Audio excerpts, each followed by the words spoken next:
À la suite du mot à dire animé par David Nana, c'est un plaisir pour l'équipe du tribunal de l'actualité de vous retrouver, auditeurs et auditrices de la radio Watt FM sur la fréquence 100.7, téléspectateurs et téléspectatrices de Twi TV au numéro 264 du bouquet Canal Plus et sur la fréquence TNT du multiplex. Mesdames et messieurs, bonjour et bienvenue à la deuxième convocation du tribunal de l'actualité.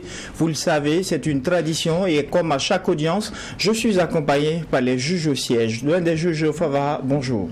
Bonjour, Président Kaboré, bonjour, juge Bouma, bonjour, auditeurs et téléspectateurs. Oui, juge Vaha, bonjour, Président Kaboré, bonjour, Madame, Monsieur, bonjour. Et pour cette troisième audience du tribunal de l'actualité, 3 sujets ont été retenus pour vous. En première partie d'émission, il sera question de la demande de suspension de réquisition par le collectif d'avocats qui entend faire appel de la décision rendue par le tribunal administratif. En seconde partie d'émission, il sera question du e-Timr, la plateforme numérique du timbre fiscal qui a été officiellement lancée ce 20 novembre.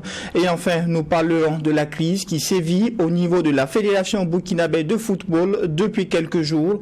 Et voici déclinés les grands axes de cette deuxième audience. Et sur ce, je déclare ouverte cette deuxième convocation avec la fenêtre des avant-propos.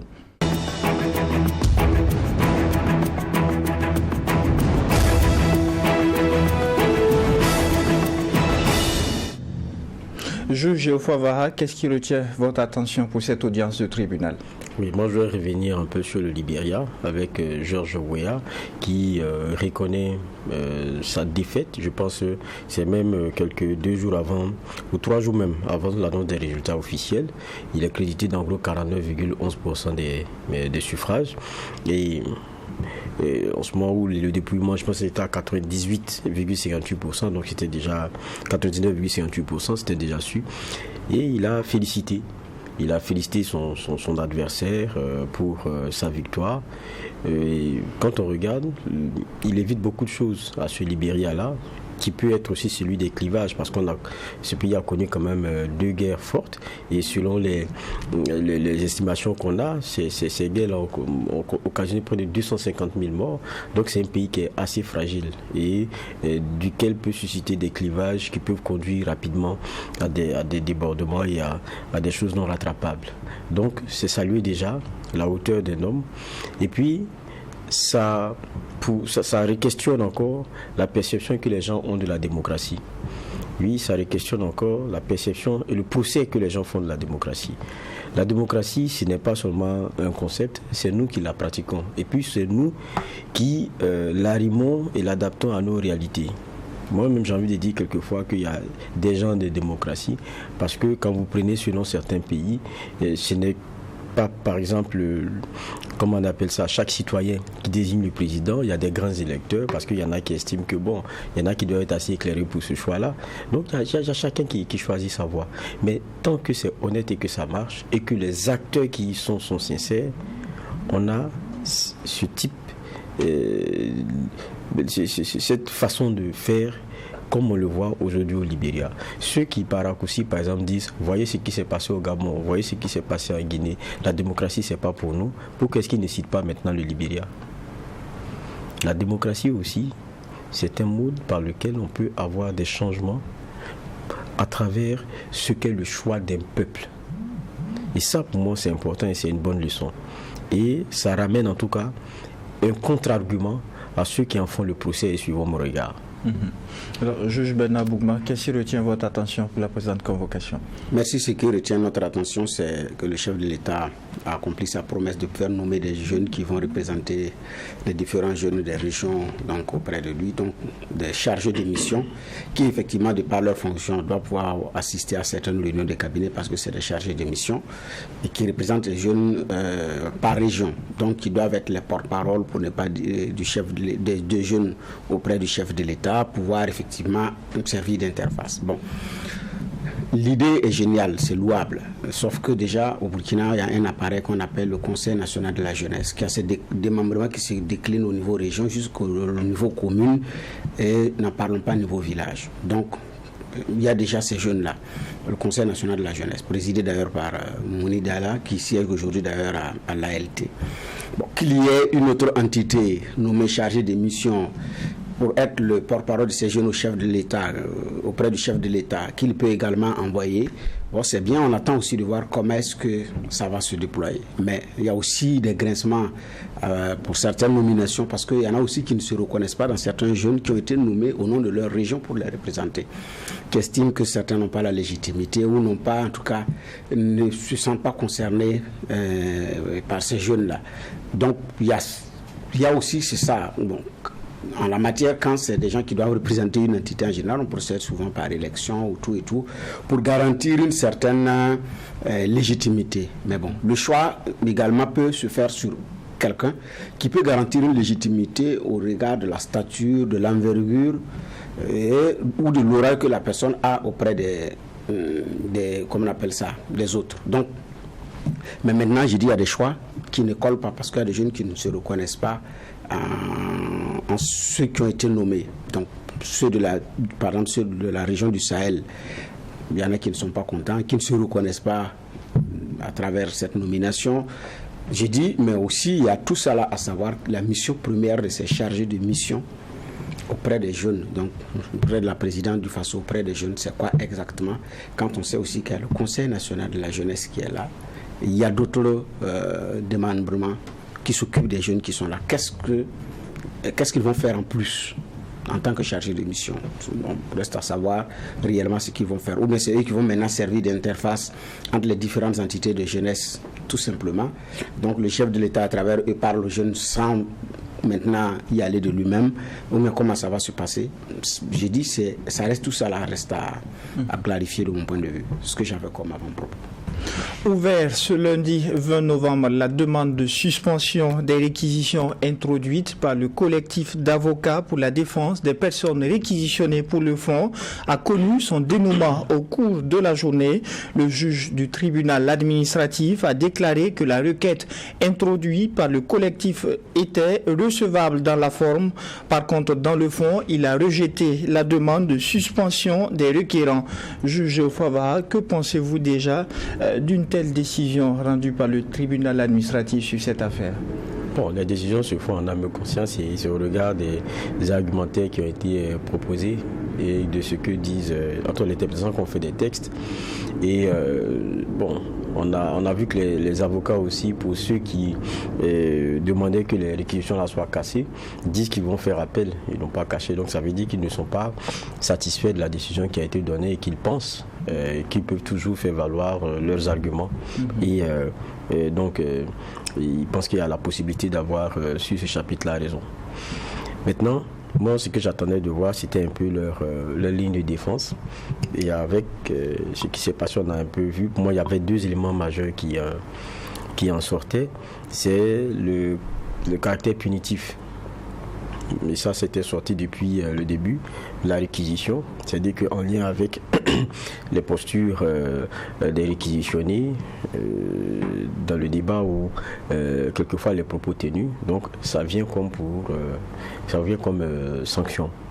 Et la question qui se pose, c'est est-ce que la réquisition elle-même et la possibilité qui est donnée, adossée à ce qu'on sait, est-ce que c'est la vocation première? Donc, il y avait cet argument-là. Deuxième, de ce que j'ai pu lire, c'est même la qualité des réquisitionnés, parce que la réquisition devrait, devrait obéir quand même à une logique, c'est que c'est une fonction ou c'est une expertise dont on a besoin de façon spécifique, et c'est pour cela qu'on vient la prendre. Et donc, on demande à cette personne de venir contribuer selon. Et à partir du moment où on va les former avant de les envoyer pour la mission, ça veut dire qu'ils n'ont pas la qualité en question. Donc, on ne comprend pas la réquisition. Vous voyez un peu si ma lecture est bonne, c'était les deux éléments, en tout cas majeurs, sur lesquels la ligne a été posée. Maintenant, quand on regarde avec la décision, voilà, la justice n'a pas accompagné parce qu'elle a estimé que ça ne tenait pas. Et puis quand on écoutait aussi l'autre argument en face, c'est de dire, bon, Et même, il y avait la question de l'humiliation. On parlait de photos de certains, surtout le cas Louré, qui avait été, par exemple, balancé sur la toile. Il y a la réponse de savoir est-ce qui a balancé. Ça peut être Louré lui-même.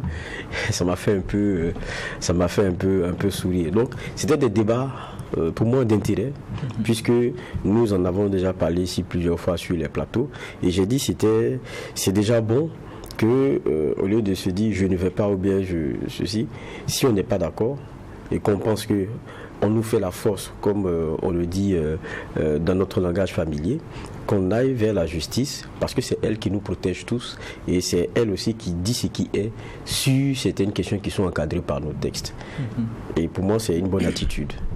Alors, juge Bougma, dans la forme, la requête a été jugée recevable par le juge du tribunal administratif, mais dans le fond, la demande a été rejetée. Les décisions de justice sont ce qu'elles sont, mais qu'est-ce que vous en pensez? Oui, mais puisque le juge administratif a dit qu'il n'est pas qualifié pour se prononcer sur le caractère fondé ou pas. Maintenant, c'est le juge de fond qui a certainement cette prérogative. Donc ici, c'est dans la forme, oui, mais dans le fond, il n'est pas, il se déclare incompétent pour pouvoir le dire. Donc, c'est pourquoi d'ailleurs ils veulent rester en appel. Je pense aussi que c'est pour gagner du temps. Ceux qui l'ont fait savent naturellement, savent pertinemment que le juge de référé, parce que c'est un juge d'urgence, il dit qu'il ne peut pas regarder dans le fond. Voilà. Donc, c'est sûr que quand ils vont aller maintenant en appel, ce juge-là ou cette dame qui va prendre ce dossier va regarder dans le fond. Je pense que c'est aussi simple que cela. C'est aussi simple que cela parce que c'est une question de compétence juridique. Okay. On a vu que sur les motivations de ce recours en justice, l'avocat Maître Prosper Farama a estimé qu'il ne s'agit ni d'une défiance ni de la provocation. Elle vise, selon lui, à montrer que la procédure en justice est meilleure que la voie des machettes. Et c'est tout. Je pense que c'est même une bonne chose que de saisir la justice burkinabé, qui a ses forces et ses faiblesses, ses avantages et ses désavantages, ses limites, oui, on est d'accord, mais c'est bien quand même de saisir cette justice-là, parce que ça permet, je dis bien, de mettre tout le monde d'accord, parce que ce qui est visé, ce n'est pas une défiance à l'autorité, parce que l'autorité s'est appuyée sur un acte juridique pour prendre sa décision. Donc, le décret, parce que le COTN est parti, il y a un décret qui fonde le COTN, il y a un décret également qui permet la mobilisation générale et la mise en garde. Donc c'est sur des éléments juridiques. Donc sur cette base-là, effectivement, on peut demander aussi à qui des droits d'apprécier est-ce que dans le fond et dans la forme, les choses ont été respectées dans la prise de la réquisition. Donc naturellement, c'est aussi simple que ça. Donc ici, ce n'est pas une défiance, c'est de demander, parce que comme vous vous disputez sur le fait que c'est fondé ou c'est pas fondé, il y a quelqu'un qui peut dire c'est fondé ou pas, il faut aller lui voir pour poser la question. C'est ça aussi le principe du fonctionnement démocratique. C'est pourquoi en démocratie, où on l'est ou on ne l'est pas, où on accepte les principes ou on ne l'accepte pas. C'est pourquoi j'ai jamais insisté que la démocratie, de mon point de vue, en elle-même n'a pas de problème. C'est ceux qui ne veulent pas respecter les principes de la démocratie. Il y a des gens qui ont des problèmes avec la démocratie, oui. Sinon ici, la chose est simple. Hier, le juge s'est déclaré incompétent, ils vont faire appel. Celui qui va juger dans le fond regardera, il dira bon, ok, c'est vrai, c'est ça ou c'est pas ça. Et puis on va passer à autre chose. Ça permettra, je dis bien, de créer aussi un précédent, d'encourager les uns et les autres à respecter les institutions de la République, parce que ça c'est un élément qui est très important dans cette affaire-là. Donc, de mon point de vue, je ne vois pas où se trouve véritablement le problème. Et ce que Maître a dit, c'est vrai, ce n'est pas une défiance, ce n'est pas de la provocation. C'est demander aux instruments au niveau du Burkina, poser la question, est-ce que c'est fiable cette décision ou ce ne l'est pas? C'est aussi simple que cela. Si le juge dit c'est légal, c'est fondé, maintenant si des gens refusent de se plier à cela, ça c'est un autre débat. Si le juge dit également que ce n'est pas fondé, c'est illégal cette réquisition, et des gens refusent également de se plier, ben on regardera. Mais quoi qu'il en soit, c'est bien aussi d'avoir saisi la justice de mon point de vue. J'ai dit à partir du moment où celui qui a pris les décisions s'est fondé également sur des éléments juridiques, des instruments juridiques à sa position. Alors, juge Favara, qu'est-ce que vous pensez du caractère même du collectif des avocats qui disent qu'il ne s'agit ni d'une défiance ni d'une provocation, mais qu'il s'agit de montrer que la voie vers la justice est la meilleure. Ils disent également ne pas être satisfaits d'un tel verdict qui a été rendu, décident de passer par un appel et disent en même temps que au niveau des différents clients, les personnes réquisitionnées sont libres de prendre leur décision d'aller ou pas au front. Oui, vous savez, c'est là où on est on est un peu coincé quand on regarde. Qu'est-ce qu'on fait? On vient, on les prend et puis ils s'en vont en attendant que les éléments là se passent. Et puis il y a le débat qu'il y a eu sur la place publique aussi. C'est pour ça, derrière, je pense aussi que, au fond, ceux qui disent qu'il y a un problème se demandent, mais est-ce que on devrait avoir l'utilisation de cette réquisition-là ainsi? Parce que pour beaucoup, quand ils font la lecture, ça devient de la réquisition-punition. Mais maintenant, voilà que c'est un débat devant la justice. Il faut maintenant prouver que c'est une réquisition-punition. Ça aussi, c'est là où ça devient aussi assez intéressant, parce que ce que nous avons de façon empirique, ou même ce que nous avons en impression, il faut pouvoir le développer et puis en montrer la véracité. C'est pour ça aussi que le jeu, pour moi, devant les tribunaux, là, est très jeu. Quand je dis jeu, ce n'est pas au sens léger du terme. Je veux dire que cet affrontement d'idées, de postures et de positions sur un problème qui est posé, pour moi, c'est d'intérêt. Et après, ça ne fera plus de débat. Si vous êtes réquisitionné, vous savez ce qui vous attend, vous partez et puis il n'y a pas de problème. Parce qu'on ne va pas refaire encore. Vous savez qu'il y a des décisions antérieures et on comprendra. Donc pour moi, c'est pour ça que cela est intéressant. Mais là, il y en a aussi qui font le jugement direct de ce que ce ne soit pas patriote, que vous soyez appelé et que vous en fassiez autant de problèmes. Je dis aussi que là aussi, bon, vous savez, tout le monde aussi est un peu juge quelque part, parce que le sentiment ou même le regard qu'on a sur une situation, c'est un genre de jugement qu'on se fait. Il y en a parmi, je le disais encore, qui ont accepté de se faire enrôler VDP. Donc ça veut dire que cet appel-là, ils y ont répondu en leur âme et conscience. Maintenant, pourquoi quelqu'un qui a dit « je suis prêt à aller me faire enrôler », aujourd'hui on lui dit « va », il dit « il ne va pas ». Peut-être qu'il a le problème avec la façon dont c'est fait. Si on lui dit va parce que ce sont ses postures, il dit il n'est pas d'accord. Vous voyez un peu de quoi je parle. Donc pour moi, ça c'est un débat qui doit être assaini. Il ne faudrait pas forcément avoir le raccourci du non, c'est patriote, pas patriote, c'est ceci, c'est pas cela. Non. Je crois que les gens prennent leurs décisions et ils ont leur motivation, Maintenant, ça va être passé au crible de la loi puisqu'ils disent qu'ils ne sont pas d'accord. Maintenant, en attendant, est-ce que pour les réquisitionner et ceux qui les ont réquisitionnés, ils vont regarder à attendre? C'est ça aussi l'autre question. Est-ce que la réquisition ne sera pas exécutée en attendant? Lorsque l'avocat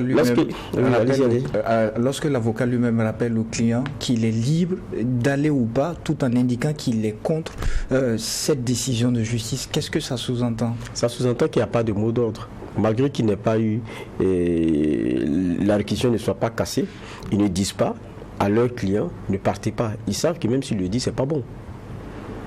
Si les avocats disent nos clients ne partiront pas, ils savent que c'est pas bon. Mais ils vont assumer la décision qu'ils auront à prendre. Je crois que c'est de ça qu'il s'agit ici.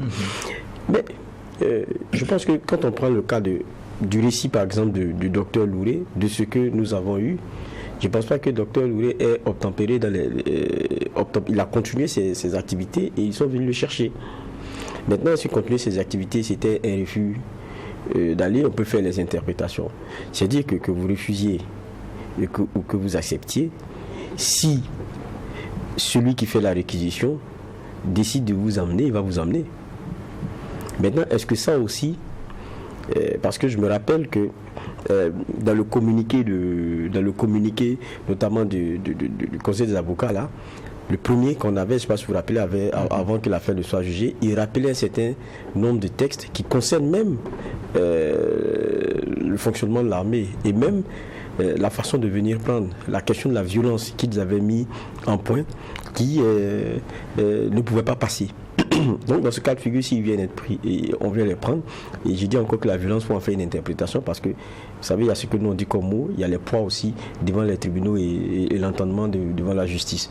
Donc tout ça, c'est des éléments à regarder. Mais moi, en définitive, quand je reviens derrière et je regarde cela, ça repose encore le débat sur l'utilisation de la réquisition. Qu'on le veuille ou pas, c'est-à-dire que ce qu'on ne voulait pas au départ, ça finit par nous rattraper avec, même jusqu'à ce qui est en train de passer devant les tribunaux. Ça donne encore l'impression que il y a plutôt une catégorie qui est concernée. Et ça, peut-être c'est ça qui continue de poser peut-être un peu problème.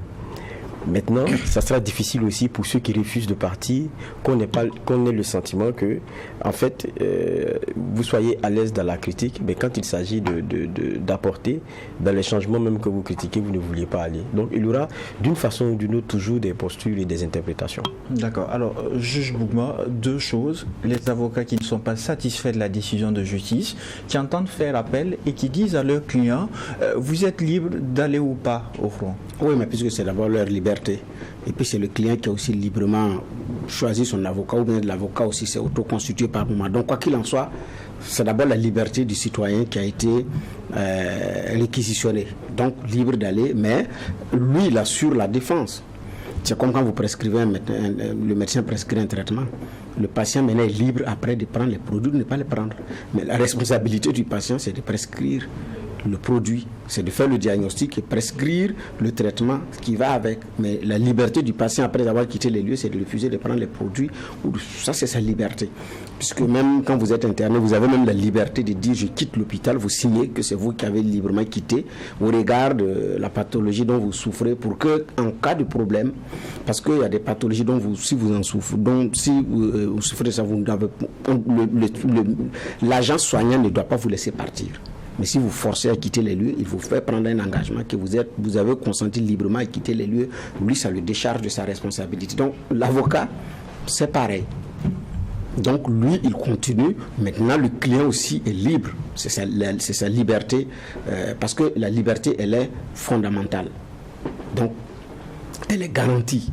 Donc, chacun est libre d'en jouir ou pas, de renoncer ou pas, de concéder ou pas un pan de sa liberté, une portion de la liberté et tout. Donc ici, effectivement, c'est la liberté de ceux qui ont été réquisitionnés de dire nous partons au front, je vais au front ou je n'y vais pas.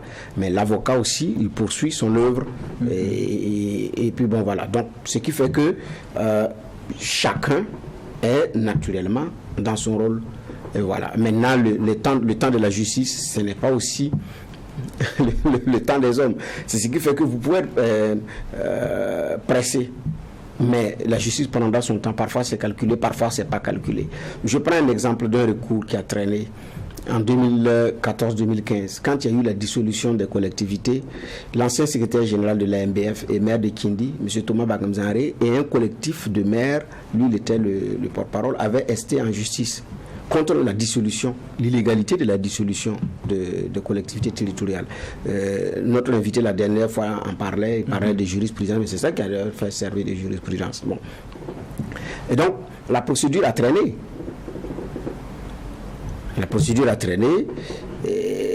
M. Bagré a fait l'objet d'ailleurs de poursuites.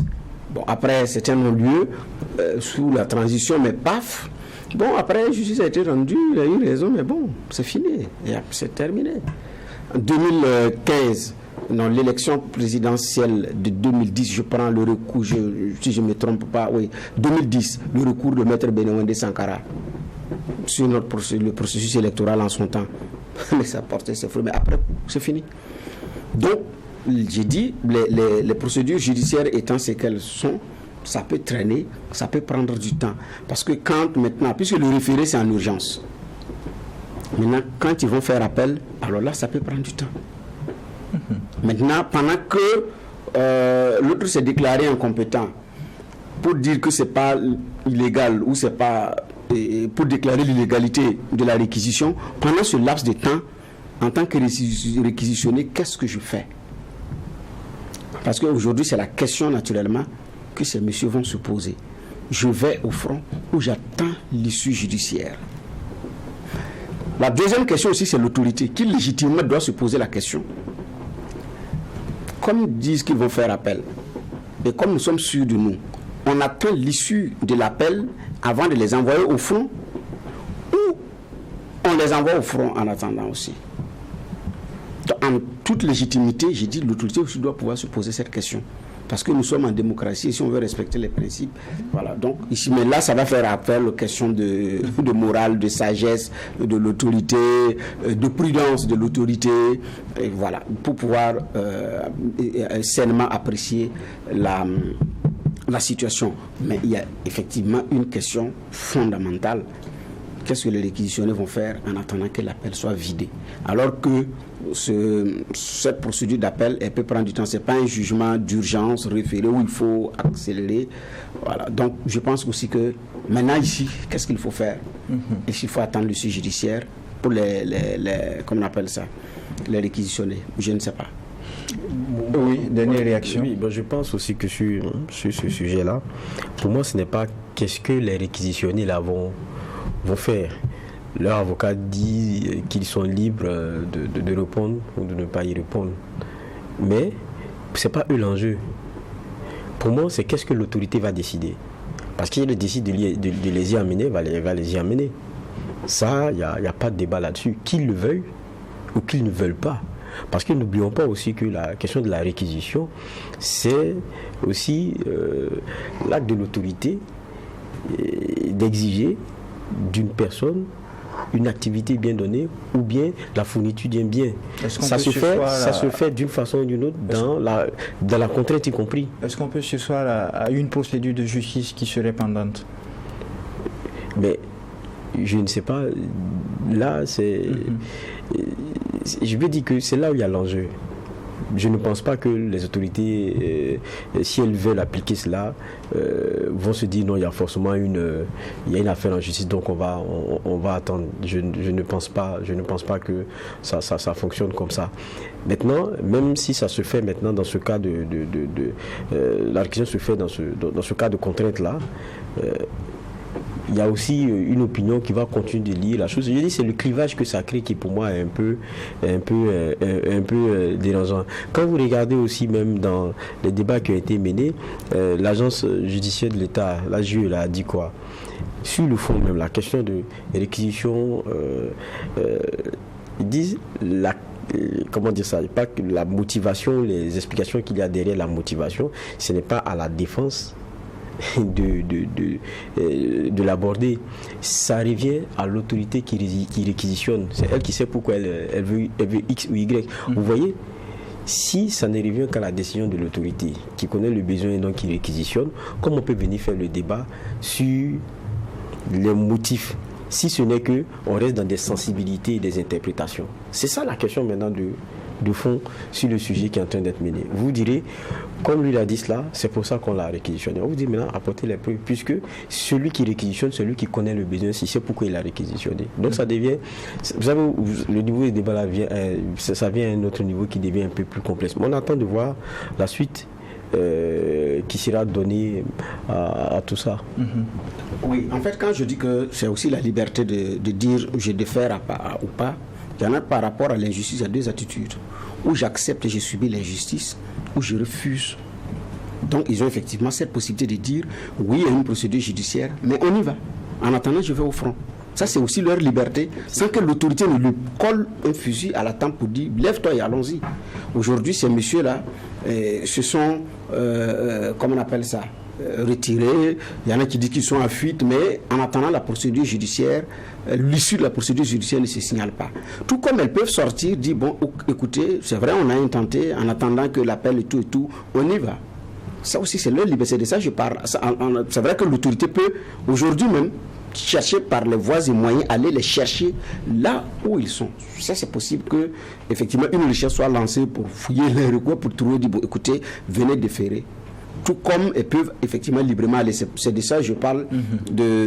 C'est pourquoi je comprends les propos de l'avocat. Parce que quand il s'agit de la liberté de l'individu, c'est elle qui en jouit pleinement. Maintenant, lui, en tant qu'avocat conseil, il lui conseille, mais il ne peut pas décider à sa place. Puisque, d'ailleurs, le client, à un moment donné, peut changer d'avocat. Peut décider librement de dire, bon, on rend notre contrat, je change.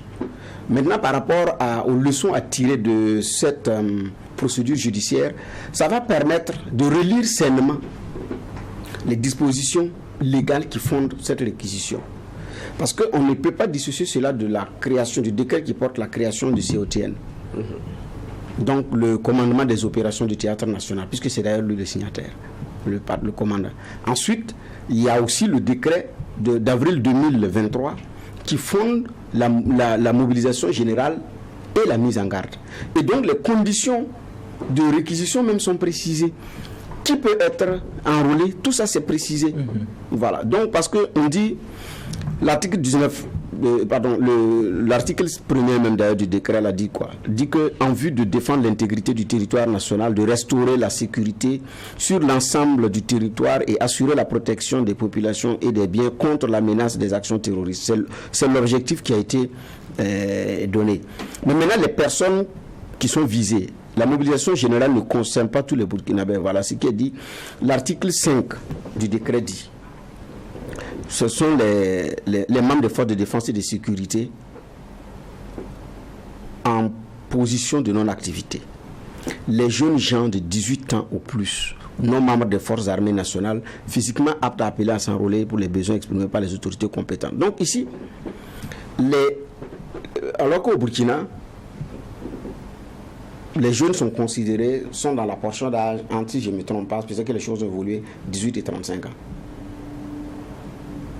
Bon, un tonton comme Issa Kalengani, Ablassé Ouedraogo, je ne connais pas l'âge des autres, mais quand je regarde ces messieurs, je sais que c'est 35 ans révolus, ça au moins on est clair là-dessus. Est-ce que réellement ces personnes-là sont concernées? D'aucuns vous diront que des personnes plus âgées sont déjà au front, se sont enrôlées volontairement pour y être. Vous avez dit volontairement. Vous avez dit volontairement. Quand on a fait l'appel pour l'inscription au niveau des VDP, je pense que les précisions qui ont été données, il y avait l'âge qui avait un temps été sauté, mais il y avait aussi le fait que si vous êtes président d'un parti politique, c'est pas possible. Ça a été clairement dit. Maintenant, il y a des présidents des partis politiques qui ont réussi à se faire enrôler. On se posait la question de savoir est-ce que la loi a été modifiée entre-temps ou qu'est-ce qui a permis de le faire. Quand on a vu des personnalités comme Benouende Sankara et bien d'autres présidents des partis politiques qui sont allés s'enrôler comme VDP. Alors qu'au début, il y avait la condition d'âge qui était là. Pourtant, les premiers VDP, il y en a qui avaient dépassé cette limite d'âge-là. Donc, à un moment donné, la question a été posée de qu'est-ce qu'on fait de l'âge. Je pense que ça a été réglé. Donc ici, il y a l'aspect volontaire. Maintenant, parce que ce qu'il y a, la réquisition vise la défense de l'intégrité territoriale. De mon point de vue, c'est un dernier recours. Est-ce qu'aujourd'hui, on manque suffisamment d'hommes et de femmes pour que ce soit ceux qui sont ces messieurs-là qui aillent? Parce que quand vous écoutez le communicant du régime, il y a l'aspect sanction qui fait ressortir. Vous avez dit que rien n'est fait au front, on vous appelle d'aller regarder. Le front, ce n'est pas pour aller regarder aussi, c'est pour aller défendre. Donc, ce sont ces aspects-là qui font que ces messieurs-là demandent la lecture du juge sur leur régularité. Mais j'ai dit ça permet d'avoir du recul pour relire clairement ces actes juridiques qui fondent la réquisition. Ça permet aussi à l'autorité d'être plus regardant quand elle doit faire, comment on appelle ça, elle doit adresser des réquisitions. Voilà, pour qu'on n'abuse pas aussi du droit. Je pense que c'est cette lecture-là qu'on doit sereinement faire. Mais j'ai dit c'est un cas école, c'est en même temps pédagogique pour tout le monde, parce que ça va permettre aux uns et aux autres de comprendre les enjeux et d'avancer sereinement sans qu'on ait à s'accuser mutuellement pour X ou Y raison. On suivra de près cette actualité. Ultime réponse, juge Vara. Oui, mais en attendant aussi, comme juge Mouva parlait des leçons et tout, quand vous regardez ceux qui étaient les pourfendeurs, si on peut le dire comme ça, du régime, dans la critique et tout, aujourd'hui, avec les réquisitions, si vous ne les verrez encore sur des plateaux, on ne les voit plus. Donc, en définitive, c'est comme si aussi c'est atteint. Voilà. C'était ça l'objectif. Non, je ne dis pas que c'était ça l'objectif, mais en définitive, on n'entend plus cette critique-là aussi. Donc ça aussi, c'est un fait, et c'est ce qu'on peut, on peut constater là, ici et maintenant. Et ça donne aussi matière d'interprétation. On suivra de près cette actualité, on pourra même l'enrôler pour d'autres audiences du tribunal. Mais en attendant, on va vite passer au deuxième sujet retenu pour cette audience du tribunal de l'actualité. Fini désormais le thème fiscal physique et place au thème fiscal numérique dénommé e-thème. Juge Fava, comment avez-vous accueilli une telle nouveauté au niveau de la DGI? Bon, je pense que hier ici, on parlait notamment de nos services des impôts et tout, et notre invité nous disait qu'en matière de digitalisation, c'est l'un des services les plus avancés au Burkina. Donc c'est normal que sur certains services dont les usagers sont demandeurs et pour lesquels il y a eu récemment beaucoup de problèmes dans la fourniture de l'élément physique, évidemment que des solutions alternatives soient tentées. Et la question par exemple du e-thème, je pense que c'est une innovation qui est intéressante parce que de plus en plus les outils informatiques, les possibilités là sont usitées et il faut permettre aux gens de pouvoir y accéder et ça permet d'éviter les questions de fil, les questions d'attente, voilà, et d'avoir un contrôle plus intéressant du flux que vous avez en termes de vente. Et puis comme eux-mêmes le disaient, ça évite beaucoup d'autres éléments comme la question des charges liées au stockage et même quelquefois liées aussi à comment on appelle toute la chaîne de fabrication et de production même du thème. Donc c'est des éléments qui permettent de faire des économies d'échelle là-dessus. Maintenant, est-ce que c'est ça aussi le truc, est-ce que pour nos réalités là, ça sera aussi la partie la plus usitée, c'est-à-dire que l'achat parce qu'ils ont dit que ça sera possible via le mobile money, ce qui permet déjà à intégrer celui qui n'est pas connecté. Parce qu'au Burkina, c'est pas tout le monde qui se connecte, mais qui a l'opportunité de se connecter, parce que pour se connecter, il faut avoir aussi un smartphone. Et ça veut dire ce que ça veut dire. Donc, quand on permet déjà via le mobile money, ça intègre déjà une bonne partie de la population. Maintenant, comment concrètement les choses sont mises en branle, c'est cela maintenant qui permettra de tirer les leçons de l'échec, ou de la réussite, ou bien des récalibrages pour éviter l'échec. Alors, juge Bernard Bougma, le juge Fava a parlé tout à l'heure du processus de digitalisation qui est très avancé au niveau de la Direction générale des impôts, mais il y a eu également cette tollé qu'il y avait eu au niveau de la présentation du nouveau thème fiscal, on se souvient, il y a quelques mois. Est-ce que cela pourrait faire partie des motivations ayant conduit à ce thème fiscal numérique? Non, c'était déjà des projets qui étaient en vue. C'est pas lié. Bon, peut-être que ça a accéléré le processus, peut-être que ça a contribué à accélérer le processus, mais la dématérialisation des actes au niveau des impôts au Burkina a commencé depuis belle lurette, déjà pour comment on appelle ça, la déclaration et tout, qui sont en ligne. Ça a commencé avec les grosses entreprises et tout. Ensuite, il y a pour ceux qui sont l'entrepreneur, l'attestation de situation fiscale, là aussi c'est dématérialisé. Donc c'est étape par étape, processus après processus. Donc ici, je pense que ça donnait un coup de fouet au processus. Ça a contribué, mais ça n'a pas été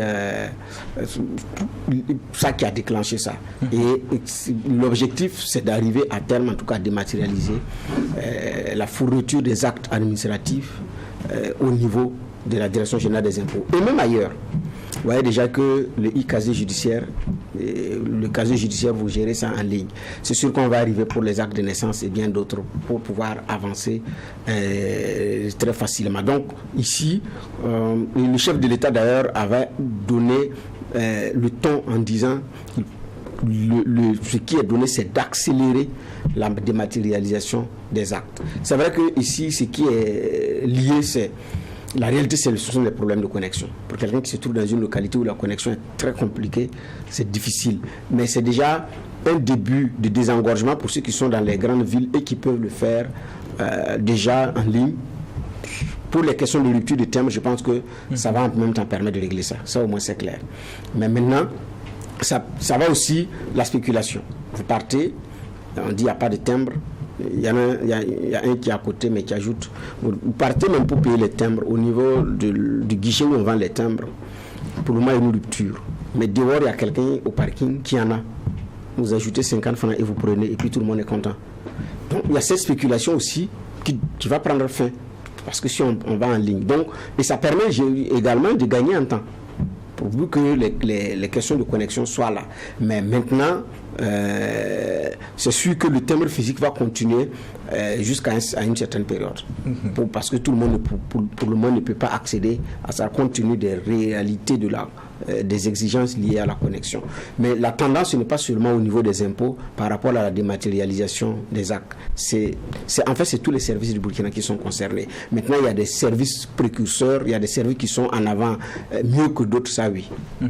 Alors, juge Fava, avec la réalité du fait que le timbre fiscal physique qui existait soit imprimé loin de nos frontières, beaucoup estiment aussi que c'est un nouveau pas vers la souveraineté. Qu'est-ce que vous en pensez? Bon, moi, ces éléments-là, je ne le vois pas forcément comme ça, juste parce que ça c'est fait à l'extérieur. Et donc, quand on trouve une alternative ici, on affirme notre souveraineté. Dans ce cas de figure, nos téléphones, nos ordinateurs et autres, ce sont des éléments de soumission. Bon, ils sont pratiquement pour la plupart pas fabriqués ici. Maintenant, il y a des vases communicants pour des transferts de technologies. Ça, c'est des éléments qu'on appelle pour que nous soyons capables de produire par nous-mêmes un certain nombre d'éléments. Ça, pour moi, c'est intéressant déjà pour nos économies et autres. Personne n'évolue en vase clos. Tout le monde doit être ouvert et c'est ainsi qu'on se développe et qu'on va dans ce monde globalisé là. Donc moi, je ne suis pas dans ces oppositions principielles et tout. Mais que ça se fasse ici, pour moi, c'est intéressant déjà parce que ça crée de l'emploi, c'est des éléments de capacité locale qu'on essaie de développer. Moi, c'est sur ce chapitre-là que je vois cela. Et puis, ne nous leurrons pas, il n'y a pas de souveraineté absolue, ça n'existe pas. Elles sont relatives, parce que même quand sous votre sol, vous acceptez déjà des ambassades qui deviennent des enclaves auxquelles vous n'avez pas accès, vous comprenez que votre souveraineté elle-même, elle est relative. Donc ça aussi, il faut le dire. Mais sur ce chapitre-là, pour moi, c'est pas ça la question. C'était des Burkinabés qui nous brimaient ici parce qu'ils entretenaient des ruptures qui étaient factices pour qu'il y ait, et ça c'est ce que disait d'ailleurs même le ministre, pour qu'il y ait un genre de spéculation, c'est eux qui en tiraient le meilleur parti. Ceux-là, c'est qui? Faut pas regarder, faut pas déplacer le débat. C'est des messieurs véreux et quelquefois ça se faisait en complicité avec des gens qui sont dans la chaîne. Sinon, ce n'est pas possible. C'est ça notre réalité. Avant de lever la tête et puis regarder l'autre mur là, regardons parmi nous là déjà ce que nous faisons. Ceux qui entretenaient la spéculation là-dessus là, c'est des Burkinabés. C'est entre nous ici. C'est ça la vérité. Si ça n'en arrive pas à changer ce genre de comportement là, ça ne va pas finir. Et on espère que même avec la digitalisation, ils ne vont pas trouver encore un moyen de nous créer des problèmes. Parce que celui qui ne pense qu'à sa poche là, il est comme ça. C'est-à-dire que créer de nouveaux systèmes, ce qu'il veut, c'est dans ça là, comment lui va bouffer. On espère que, comme ils l'ont dit, vous savez que les thèmes, lorsqu'ils sont utilisés, sont barrés. Donc là aussi, ils nous ont dit qu'il y a un moyen, il y a un procédé pour barrer le thème et montrer qu'il a déjà été utilisé. Il ne faudrait pas que ça, là encore, ça devienne des éléments possibles. En tout cas, nous, regarde, je pense qu'on nous a rassurés. Donc pour moi, le problème de fond, sur la question du thème, c'est symptomatique de ce que nous avons dans beaucoup d'autres éléments de notre vie. C'est-à-dire que chacun cherche et pense à ce qu'il peut gagner. Et ils entretiennent des ruptures qui ont des conséquences sur tout le monde. Mais tant que lui, ça va, c'est tranquille. Vous venez même de quelquefois, en une heure c'est fini, on dit qu'il n'y en a plus. Ou bien, mais vous êtes obligé d'aller dehors parce qu'il y a un circuit qui est entretenu. Vous pensez que quoi? Ça ne peut pas continuer comme ça. Et j'espère que même quand on parle des services des impôts, tout le monde se plaît. Vous parlez de la connexion. On a eu des jours sans connexion ici. Plein de jours sans connexion. Quand vous venez, il n'y a pas la connexion, il n'y a pas la connexion, il n'y a pas la connexion. Moi, je ne sais pas la connexion là, c'est quoi? Bon, on espère que tous ceux-là ne vont pas partir. Parce que très souvent, les solutions digitales qu'on trouve, c'est des éléments, c'est-à-dire que vous n'avez pas besoin d'avoir des gens assis pour le faire. Parce que le mécanisme là, il est intelligent. Mais très souvent, vous allez voir aussi que lorsque il y a des blocages au niveau du ministère, même ça là, ça ne va pas marcher. Ce qui pourrait continuer de façon intelligente ne va pas marcher. C'est là où on a quelquefois de véritables problèmes. Mais déjà, il faut saluer l'innovation, il faut saluer l'effort qui est fait et de se mettre dans notre ère et puis de donner la possibilité nouvelle au Burkinabé. D'accord. Une minute de réaction par rapport aux craintes du juge Geoffroy Baha sur peut-être un peu les conséquences de la digitalisation, notamment liées à la mentalité même de certains citoyens. Oui, mais ça va évoluer. Parce qu'à un moment donné, ils n'auront le choix que de faire avec. C'est des lignes qui vont bouger. C'est effectivement des appréhensions, c'est des craintes qui sont exprimées et parfois des réalités vécues. En début d'année, quand la motivation avait été, le gouvernement avait encouragé les Burkinabés à aller pour ce que l'expert a dit hier, les impôts, c'est-à-dire personnels, pour pour aller payer la taxe des résidences, les véhicules à moteur et tout, parce qu'il y a la plateforme en ligne. Donc vous arrivez, il y a une longue file qui attend. Pour gagner en temps, on dit mais voici le service qui s'occupe de le faire en ligne. Vous arrivez, vous renseignez, le service vous dit il y a un problème de connexion, c'est mieux de faire ça physiquement. Le service vous encourage à faire physiquement parce qu'en ligne ce n'est pas évident. Donc ça, c'est des réalités qui ont été vécues. Ou bien, en général, à partir de 10 heures, il y a un problème de connexion qui se signale sur la plateforme. Ça, c'est des réalités qui ont été vécues. Et de mon point de vue, ça va s'améliorer au fur et à mesure, parce que comme c'est une œuvre parfaite, certainement, elle va se perfectionner et se bonifier en y allant. Donc, j'ai dit, ce sont des craintes qui sont exprimées, qui sont tout à fait justes. Donc, ça, parce que c'est des hommes qui gèrent. Et maintenant, s'il y a effectivement un mouvement d'humeur, parce que souvent quand il y a des mouvements d'humeur aussi, la connexion part avec le mouvement d'humeur. Donc si par exemple il y a un mouvement d'humeur de ceux qui doivent gérer la plateforme, il est à craindre que l'humeur également de la plateforme prenne un coup. C'est ce risque-là. Donc on peut être à un moment donné pris en otage entre griffes par ça. Sinon, sincèrement, ce sont des efforts qu'il faut saluer. En quelques secondes, sur la question de la souveraineté numérique. La question de la souveraineté absolue n'existe même pas. D'accord. Même numérique. Parce que nous sommes dans un monde interconnecté. Okay. Parce que vous utilisez une plateforme qui n'est pas fabriquée ici. Quelqu'un peut mettre des composants que par exemple vous ne contrôlez pas. Mais c'est jusqu'à quel niveau de votre souveraineté ou de votre liberté que vous concédez. C'est là où se trouve le débat.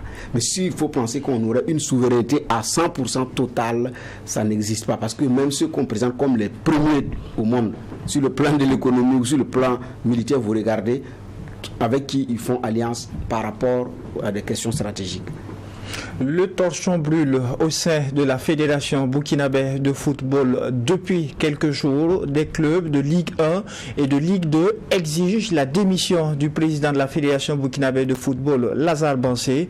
Juge Geoffroy Baha, qu'est-ce qui ne va pas au sein de notre fédération ? Bon, on les a reçus, ceux de la Ligue, qui ont égrené les griefs qu'ils avaient contre, en tout cas, la Fédération burkinabé de football, notamment justement avec le reversement des 25% et les difficultés à justifier un certain nombre d'éléments, ce qui bloquait aussi d'autres fonds qu'ils devraient recevoir. Mais je pense que ce sont des éléments qui ont été réglés. Ils avaient des revendications, il y avait 2, après c'est devenu 4, mais je pense qu'elles toutes, et lors de leur dernier entretien où ça a chauffé, où il y avait la tentative de conciliation, je pense que tout ça a été abordé.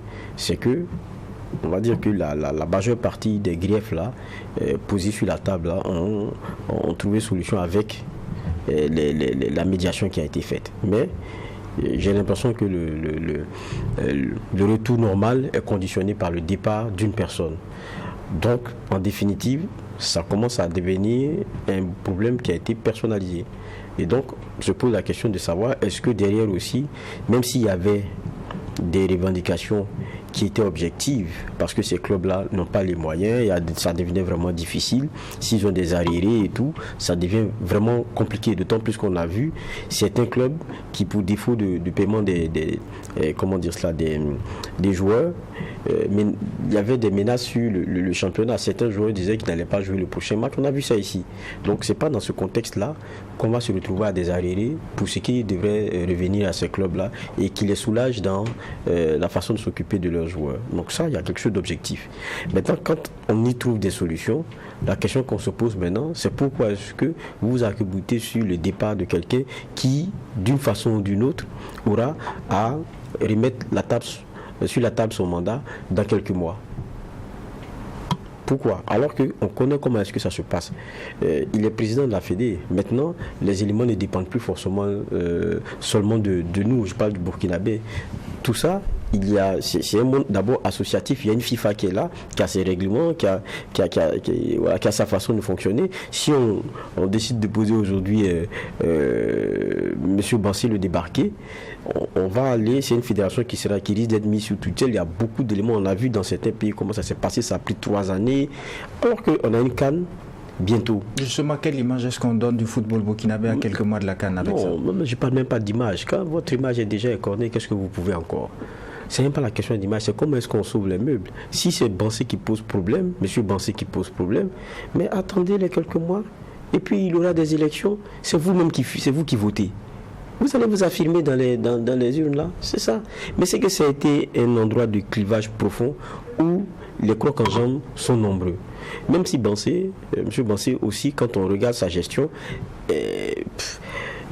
ce qu'on peut avoir comme impression, c'est que elle n'est pas large en termes n'arrive pas à ratisser large. On va toujours de contradiction à contradiction, de clivage à clivage. Est-ce sa faute? Est-ce sa façon de gérer les choses? Est-ce que c'est parce que le milieu lui-même il est pourri? On ne peut pas refaire tout ce monde-là ici. Mais je pense que ce qui devrait rester à la tête de chacun de ces acteurs, ce n'est pas seulement la question même de notre football national là.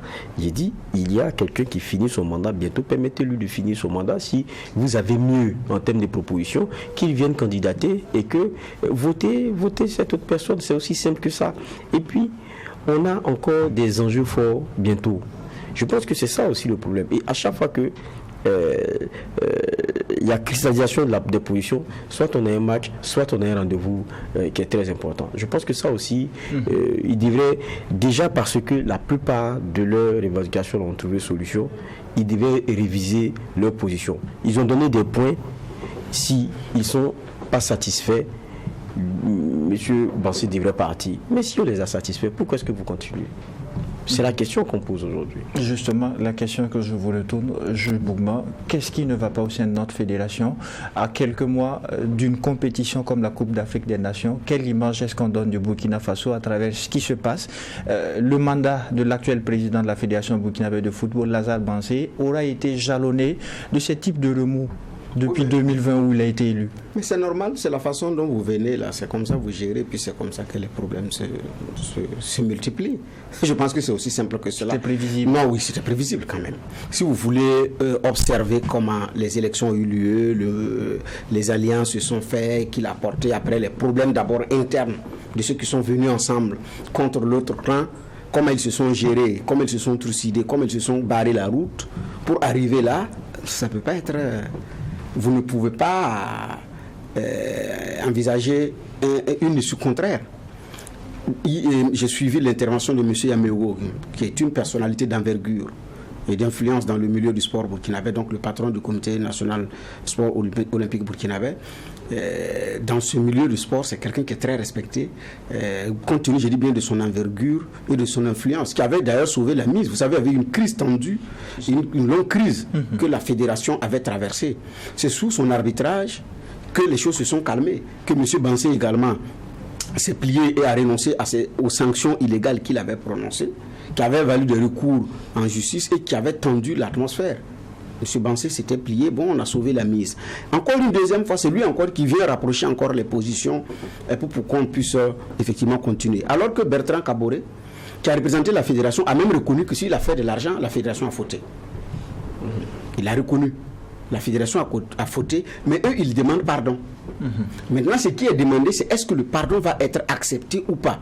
Il y a une rencontre d'aujourd'hui, peut-être que certains qualifient de rencontre de dernière chance, c'est d'ailleurs aujourd'hui mardi à 10h, on ne sait pas quelle va être l'issue. Mais si le fonctionnement démocratique à l'intérieur de l'association permet de débarquer le président en cas de faute et que les textes doivent être mis en branle, je ne vois pas où se trouve le problème. Mais maintenant, le problème ici, c'est que leurs problèmes nous concernent. Mais voilà où la complexité du football se retrouve. On dit que la fédération est une association. C'est une association. Donc l'État ne peut pas s'interférer. L'État ne peut rien dire là-dedans. Mais c'est l'État qui paye notre sélectionneur national.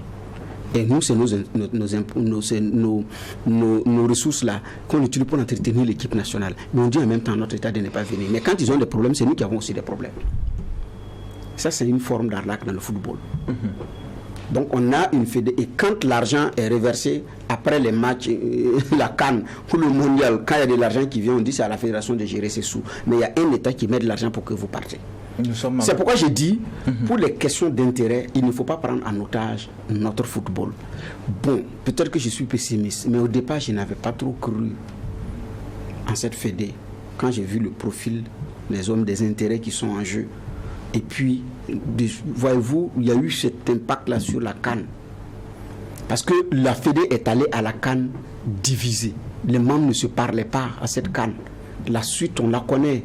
Aujourd'hui encore, on a ce problème-là qui n'est pas encore résolu. Où on a des doutes sur même le coach que cette fédération nous a recruté et que nous payons. C'est l'État qui paye, donc c'est nous qui payons. D'accord. Donc on n'encourage pas nous autres là à regarder le match du foot des étalons à la télé. Là, non, c'est très sérieux. J'ai dit, ils n'ont qu'à s'entendre. Nous sommes à quelque temps de la CAN. Notre image est déjà, comme Geoffroy l'a dit. Justement, par rapport à 120 secondes chacun, nous sommes en fin d'audience.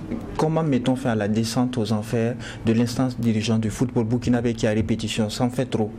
Mais est-ce qu'on a une solution? On a quelque part de la CAN.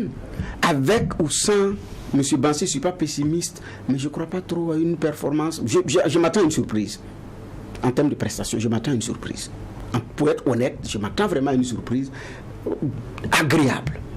Parce que ce qui est donné de voir, nous sommes en train de piquer du nez. Donc ça, voilà. Maintenant, comment est-ce qu'on sauve la mise? Est-ce qu'en maintenant Bansé, les étalons pourront mieux faire? Je ne sais pas.